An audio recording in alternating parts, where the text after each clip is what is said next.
Hi, my name is Laura Askell. I'm the Ag Ed Farm Manager with Metro Parks of Butler County. And today we're going to be at Chrisholm Metro Park, Chrisholm Historic Farmstead, which is located at 2070 Woodsdale Road, Trenton, Ohio, 45067. And we're going to actually be exploring the front field. You'll notice I've got a mask. I'm not wearing it right now, but if I find somebody out there on that trail with me, I'll definitely put it on and keep our 6-foot social distancing. Let's go see what we can find out in our front field today.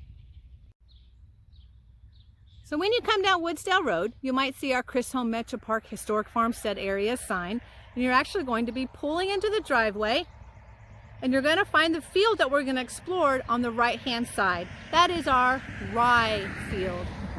Parking is up the driveway, and then you can walk down to the trails. Let's go.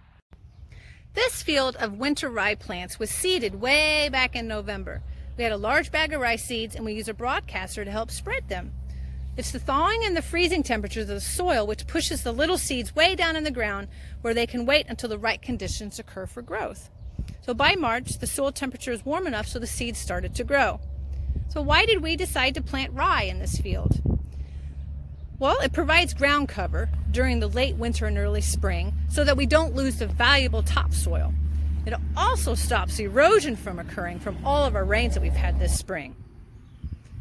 It prevents growth of winter and early spring weeds, which means we have to use less chemicals, which is always good. And it's green manure.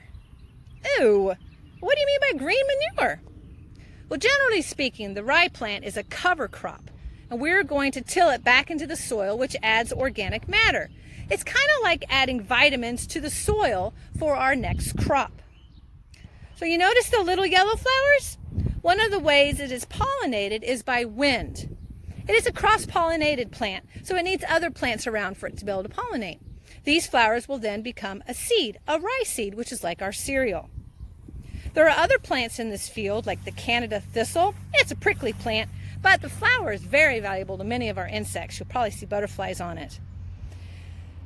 The American goldfinch actually uses the soft white fluffy parts from the seeds they call the down to build its nest. You can see one here. You might notice the broadleaf plantain, which is edible by many wildlife. This was brought over by the settlers. Notice it looks like a boot, so everywhere a settler walked, they left this plant.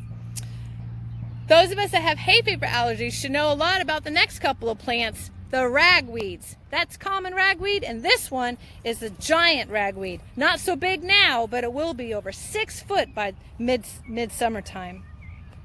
Now this field is located on a floodplain, and the evidence of that is you can see the creek and the stream rocks that are everywhere on this trail.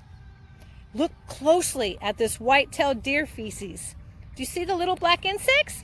These are tumblebugs. What a fun name for dung beetles. Well, here in Ohio, we have rollers, tunnelers, and dwellers in our parks. These tiny little beetles help disperse the animal waste, or what we call scat. Yes, they do eat it, and they also use it as a nursery. Yep, mommy beetle lays her egg in the waste, and guess what the first meal is for the baby beetle? You guessed it, poop. So we found the scat. I wonder what tracks these are. I bet it belongs to the white-tailed deer, due to the 2 hooves and the evidence of their scat around. So while you're walking on this trail, keep your eye out, because guarantee it's not just white-tailed deer that are using this trail too. Well, look here, we've got a little sunflower that grew from one of the heads from the sunflower plants that we grew last year. Hopefully this sunflower won't get eaten by the white-tailed deer, and it'll grow as tall as 6 feet, and we'll see a beautiful flower on it. So hopefully you've enjoyed our short little trip through the rye field. So come on out, and if you see anything different, please take a picture or draw it in your nature journal and send it to us. We would love to hear from you.